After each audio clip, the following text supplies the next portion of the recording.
शस्त्र इस आत्मा को काट नहीं सकते, अग्नि इसको जला नहीं सकती, जल गीला नहीं कर सकता, वायु सुखा नहीं सकता।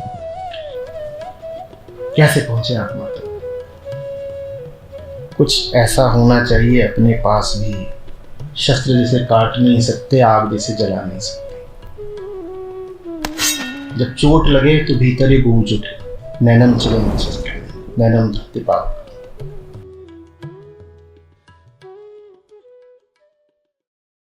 Should we face an uncomfortable situation and be done with it, or it's better to avoid it? Both the cases require lots of energy. देखो, अंत तो सामना करने से ही होगा। प्रश्न ये नहीं है कि मैं क्या करूं, प्रश्न ये है मैं किस लायक हूं। अंत तो सामना करके ही होगा स्थिति का। सामना करने का अर्थ है स्थिति से आंखें चार करना, स्थिति को उसकी पूर्णता में देखना। दूध का दूध, पानी का पानी।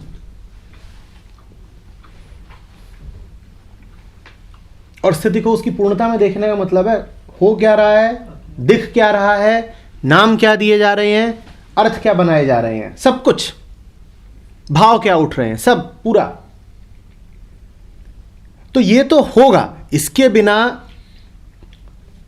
कुछ गलता नहीं है, गांठ पूरी की पूरी बनी रहती है। पर ये होगा, ऐसा कोई आदर्श मात्र तो नहीं हो सकता ना। ऐसा होने की एक शर्त होती है कि तुम में ऐसा कर पाने की काबिलियत हो। और जब काबिलियत होती है तो तुम ये सवाल उठाते नहीं हो कि सामना करूं या पड़ा रहने दूं। तो ये सवाल अभी भी मत उठाओ, तुम बस अपने आप को तैयार करो।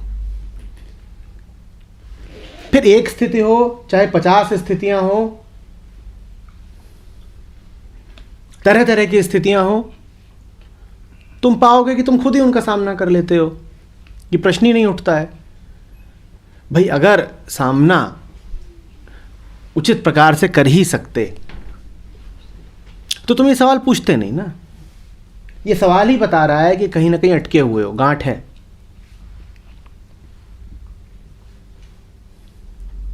अंततः तो सामना ही करना है। वो सामना अगर इसी पल हो जाए बहुत बढ़िया, पर इस पल होगा नहीं जब तक तुमने अपने मन का रेचन किया नहीं। मन ऐसा तैयार करो कि वो हर स्थिति को देख ले, पूरा देख ले, पार देख ले, और फिर कहीं से भागेगा नहीं। वो सामना ही करता है, सामना ही करता, कुछ पड़ा नहीं रहने देता, कुछ नहीं पड़ा रहने देता। तो तुम तैयार करो, साफ रखो। उसके बाद एक अद्भुत घटना और भी घट सकती है। वो ये है कि तुम्हें किसी परिस्थिति को हल करना ही ना पड़े। तुम्हारी आहट भर से परिस्थिति खुद हल हो जाए। तुम्हारी आहट भर से परिस्थिति खुद हल हो जाए। तुम्हारे आसपास समस्याएं, माया फटके ही ना।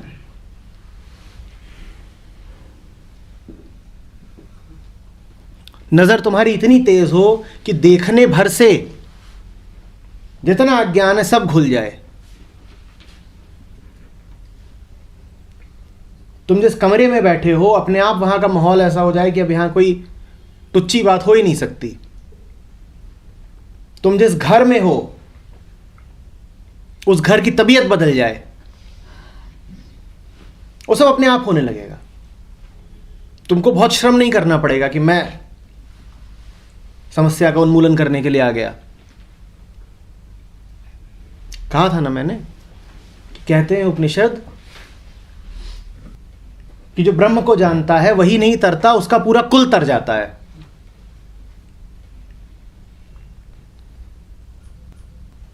अब घर, समाज, ये तुम्हारे सामने चैलेंज नहीं खड़ा कर पाएंगे।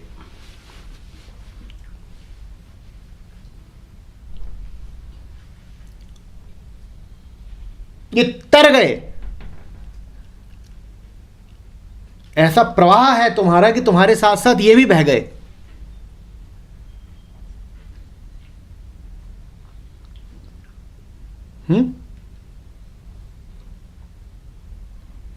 और वही परीक्षा भी है, क्योंकि अकेले बैठ करके तो अपने आप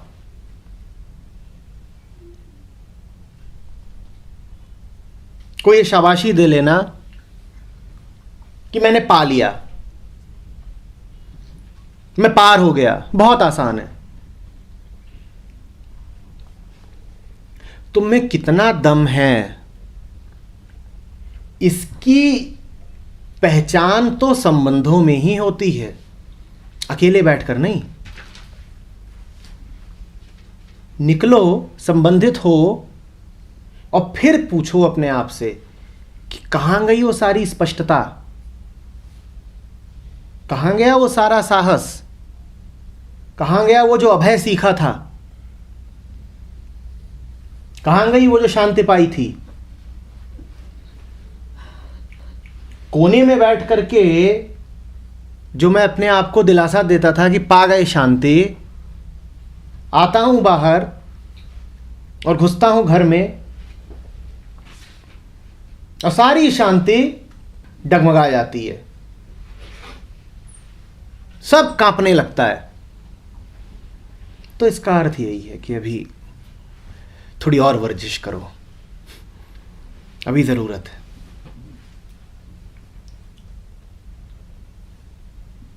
क्लासरूम में तो बड़ा बढ़िया है,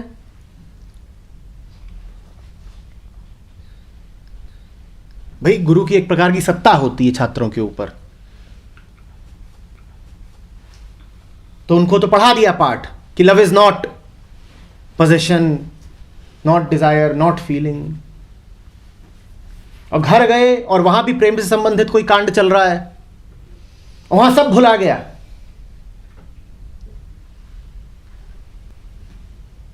गुरुता गई हेराए।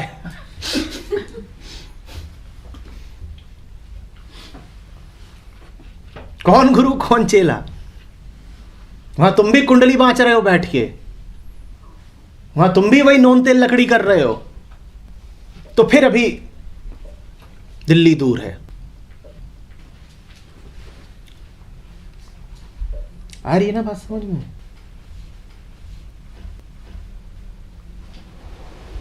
कितना जाना है, कितना पाया है, उसकी परीक्षा तो ऐसे ही होती है कि पता है कि ऑटो वाले को 50 रुपए लेने चाहिए और वो कह रहा है 80, तब क्या होता है?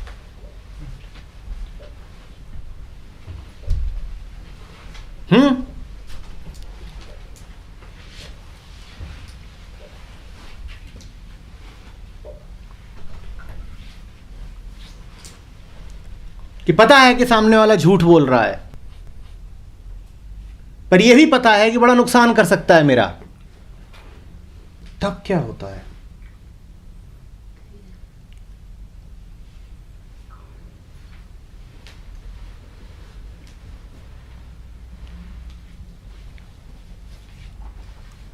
तब पता चलेगा कि कितना आत्मबल है,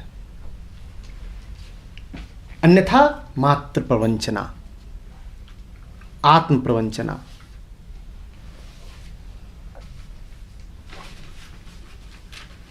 ये बड़े आध्यात्मिक सिंह हैं,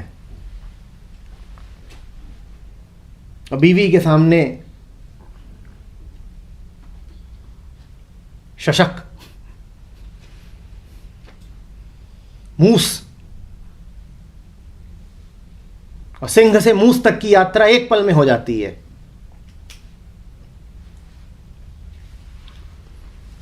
ये तुम्हारी असली हैसियत है। बड़े जोर से गर्जना उठती है इनकी,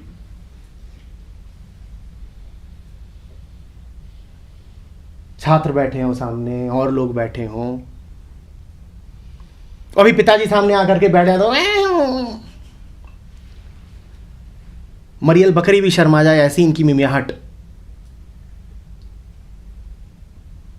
ये है असली।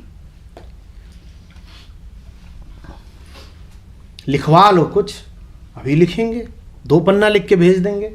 तुम बताओ कितना लिखना है? 4000 शब्द। काहे पे लिख रहे हैं? Love is not. अभी शनिवार को करानी है ना छात्रों को, लव इज नॉट लिख रहे हैं। Love is not a physical feeling.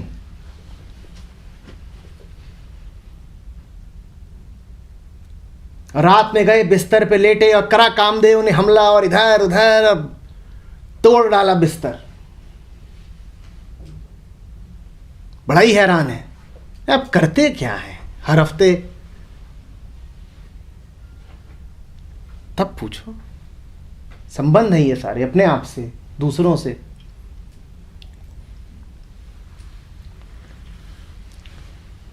देखिए, सत्य और संसार 2 नहीं होते।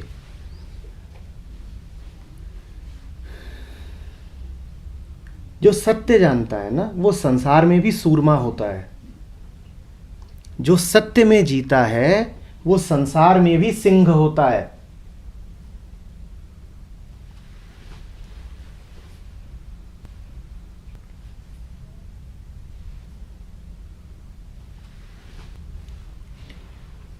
कबीर अक्सर कहते थे, कबीर इन तीनों को एक साथ ही बोलते थे। साधु, सिंह, सूरमा, शायर, ये सारे नाम एक साथ लेते हैं वो।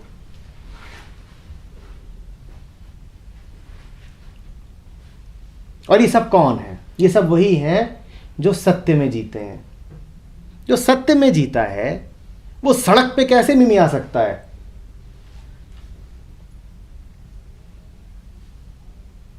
जो सत्य में जीता है वो शयन कक्ष में कैसे मिमिया सकता है?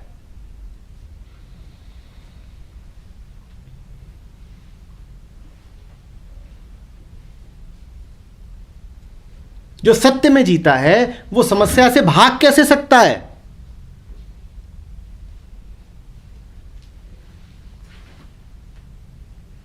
वो तो सूरमा है, वो समस्या को काटता नहीं, समस्या उसे देख के भाग जाती है।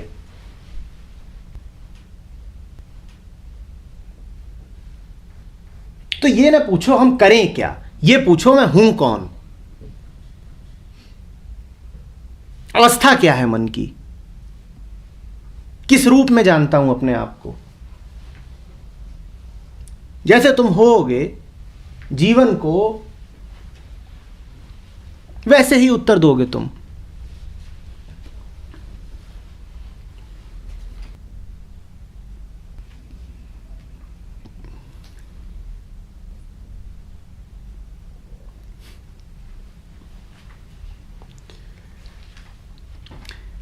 सत्य के अलावा कहीं और से आ सकता है साहस?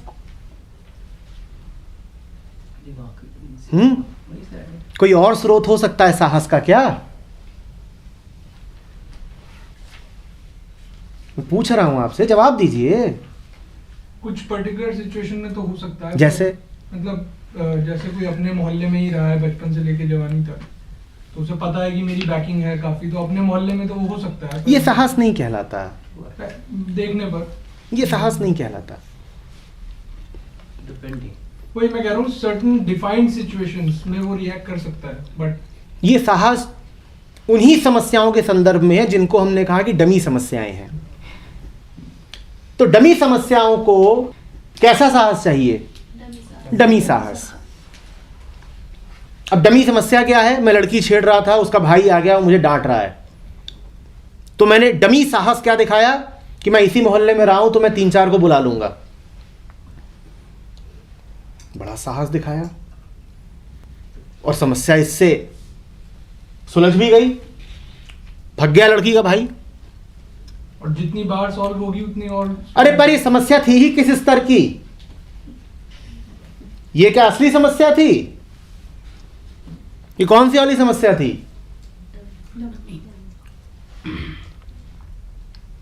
तो फिर वही बात है ना, जब नकली साहस नकली स्रोतों से उपलब्ध हो जाता है तो असली साहस की इच्छा कौन करे?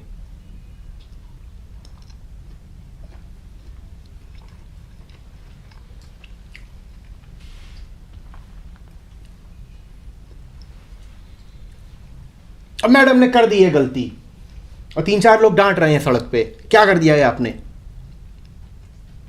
तो मैडम को ही पता है गलती हो गई है और डांट सुन रही हैं। तभी मैडम के पतिदेव आ गए। अब मैडम सिंघनी बन गई हैं, क्या मेरी कहाँ गलती थी? पता है ना वो पीछे खड़ा है, अभी लड़ेगा। बड़ा साहस आ गया इनमें। अब इनकी मुंह देखो तो लगेगा बिल्कुल अब ये चंडी हैं। अभी दो इनको काली माई पदक। ये कौन सा साहस है? अभी पति निकल जाए ये फिर चुईया बन जाएंगी, या अभी वो झटका दे दे इनको कि गलती तो तुम्हारी ही थी ना, तो फिर इनकी हालत देखना। ऐसे आंख दिखाएंगी, करेंगे, हवा तो निकल गई। तो ये कौन सा साहस है?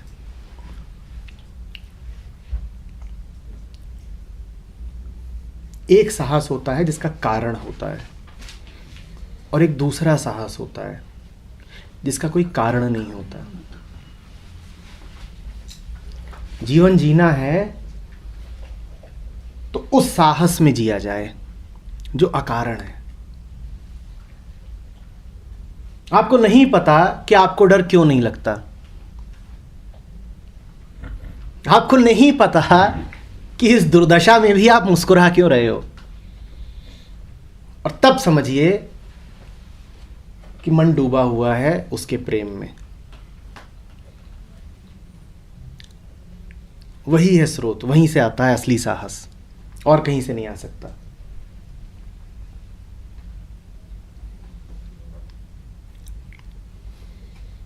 मात्र धार्मिक मन ही लड़ सकता है। ये तो हम सब जानते ही हैं कि मात्र धार्मिक मन ही प्रेम में उतर सकता है। मैं आपसे कह रहा हूं मात्र धार्मिक मन ही युद्ध कर सकता है।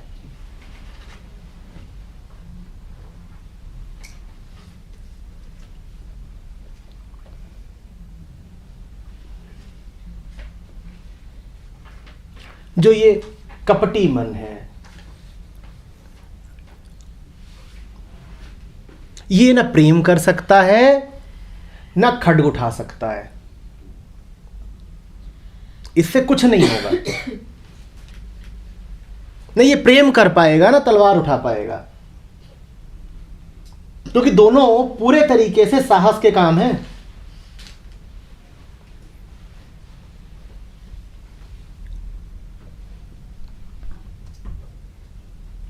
धर्म महाप्रेम भी है और धर्म महायुद्ध भी है। और जो सोचते हो कि युद्ध नहीं करना है वो कृपा करके प्रेम की भी अभीप्सा ना करें। उपलब्ध नहीं होगा उनको प्रेम।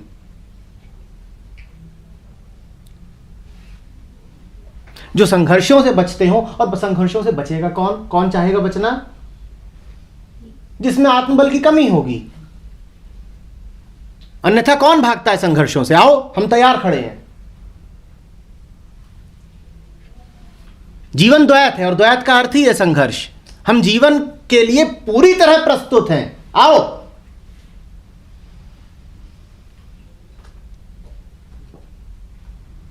हमारी सांस सांस यलगार है। आओ।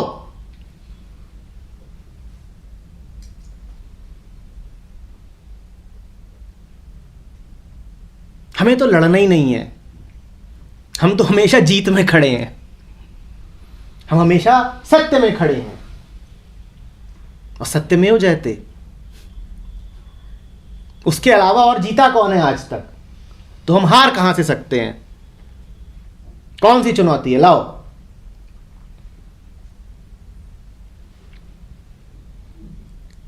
ये होता है अकारण साहस। आप उसका कोई कारण नहीं पाएंगे। कोई आके आपसे पूछेगा अकड़ किस बात पे रहे हो इतना? आप कहोगे पहली बात तो हम अकड़ नहीं रहे, दूसरी बात कोई बात ही नहीं है। ना अकड़ है ना अकड़ का कारण है। एक शांत स्थिर गुरु गंभीर साहस है जो चिल्लाता नहीं है, जो मौन बैठा है, जो अपने ही बल में मौन बैठा है, जिसको प्रदर्शित करने की आवश्यकता भी नहीं है, जो किसी शांत ज्वालामुखी की तरह है। जब मौका आए तो बस अपना तांडव भर दिखा देता है, अन्यथा चुप। तुम उस ज्वालामुखी पे खेल सकते हो, जाओ पिकनिक मनाओ, वो कुछ नहीं कहेगा। छोटे छोटे बच्चे वहां पर जाकर के कंचे खेलें, कुछ नहीं कहेगा ज्वालामुखी। वो किसी को एहसास भी नहीं दिलाएगा कि मेरे भीतर क्या भरा है, पर भरा है, पर वो शांत, मौन, स्थिर। उसे चिल्लाने की जरूरत नहीं है।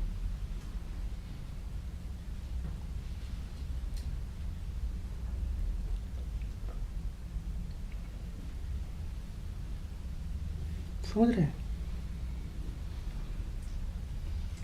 और ये नहीं है कि वो एक बार उलीच देता है तो उसके बाद कुछ मर्म ही शेष नहीं बचता। उसका जो स्रोत है वो धरती का गर्भ है, वहां से मिलती है उसे अपनी आग, और कभी ठंडी नहीं होगी। वो अक्षय है, वो कभी खत्म नहीं हो सकती।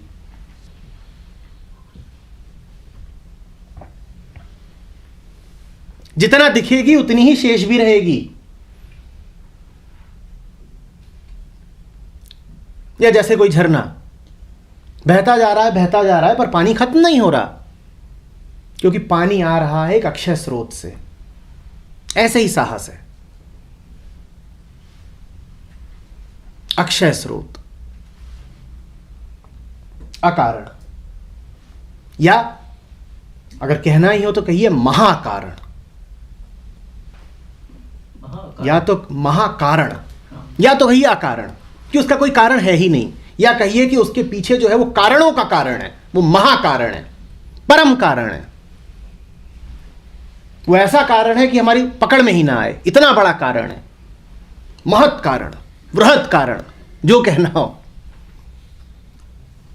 धवन जी बोलेंगे ट्रांसेंडेंटल कारण, ठीक, वो भी ठीक। दिव्य दृष्टा, दिव्य कारण, ठीक, कह लीजिए जो कहना है। धरती पर स्वर्ग, बस हो गया थोड़ा ही सा।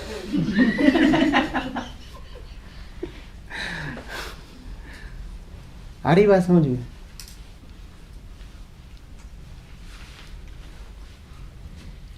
बड़ा मजा आएगा। साहस के उन क्षणों के बाद जब चुनौती अपने आप को पेश करती है, आप अपने आप से पूछोगे मुझे डर क्यों नहीं लगा, और बड़ा मजा आएगा। आप कहोगे कि ये मौका तो पूरा ऐसा था जब मुझे डर जाना चाहिए था। बात तर्कयुक्त है, इस समय भी नहीं डरे, पागल हो क्या? जान जा सकती थी, संबंध टूट सकते थे, तुम डरे क्यों नहीं?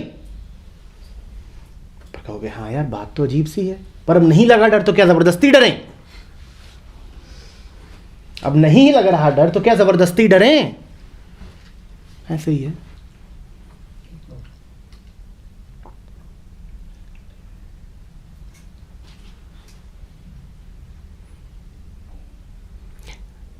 जो मस्त होता है ना, उसको अपनी खुमारी तो रहती ही है, और उसका एक मजा ये भी होता है कि दूसरे उसको कैसे कैसे तो देखते हैं।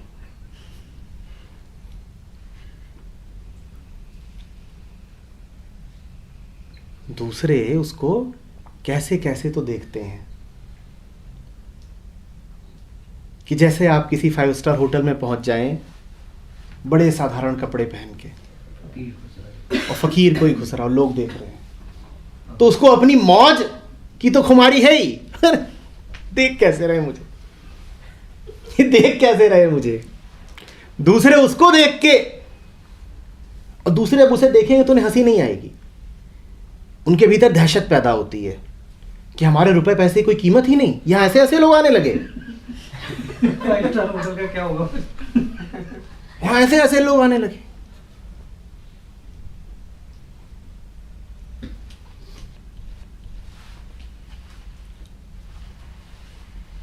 अब वो देख के देखो ये कैसे,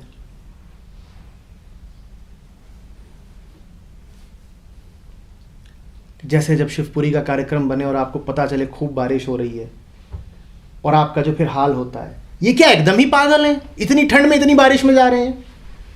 आप हमें पागल समझ रहे हो और हमें आपको देख के मजा आ रहा है कि ये हमें कैसे कैसे देख रहे हैं।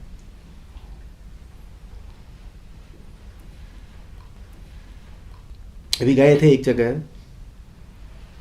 तो रात के 12 बजे कुंदन एंड पार्टी, ठंड का मौसम, अभी कुछ दिन पहले की बात है, पानी में कूद गए।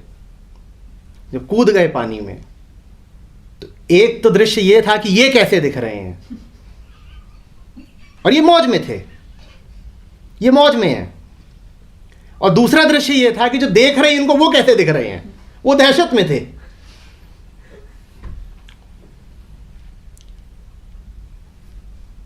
कि ये क्या एकदम ही पागल है, दिसंबर जनवरी की ठंड में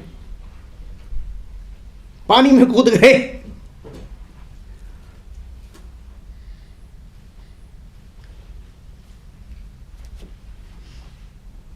डबल मजा,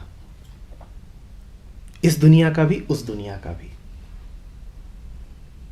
जो आपके भीतर परम बैठा है उसका तो मजा ले ही रहे हो,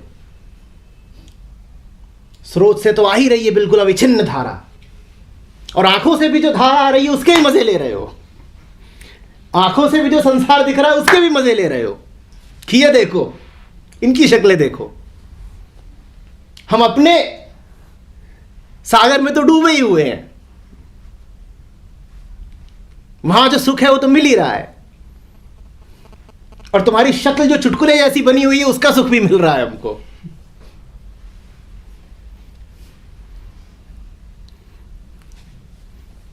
इसमें जब दृष्टा एक हो जाता है, दृश्य, दृष्टि एंड दृष्टा, उसके बाद जो सीन है जो आपको आपकी आंखों से चल रहा है,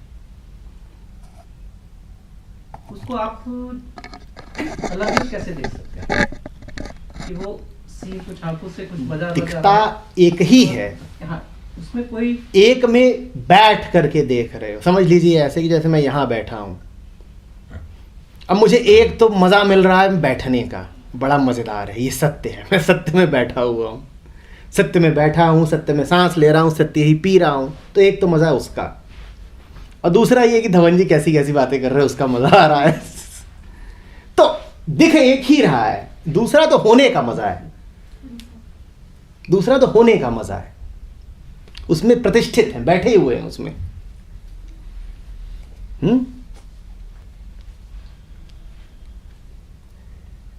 एक बात पक्का समझ लो, जीवन की कोई समस्या सोच सोच के नहीं सुलझती, वो उस क्षण सुलझ जाती है जिस क्षण वो मन सुलझ जाता है जिसमें वो समस्या है। ये बात ध्यान रहेगी, जीवन की कोई समस्या सोच सोच नहीं सुलझती, समस्या एक मन है, जिस क्षण वो मन सुलझ गया जो समस्याग्रस्त है, उसी क्षण वो समस्या भी घुल गई। मन जैसा है वैसा ही रहे और समस्या तिरोहित हो जाए, ये नहीं हो सकता। मन जैसा है वैसा ही रहे और तुम समस्या मुक्त हो जाओ, ये नहीं हो सकता। मन ही समस्या है और मन को ही सुलझना होगा, समस्या नहीं सुलझती, मन सुलझता है। बात आ रही है समझने? समस्याओं पे बहुत गौर मत करना कभी, इसीलिए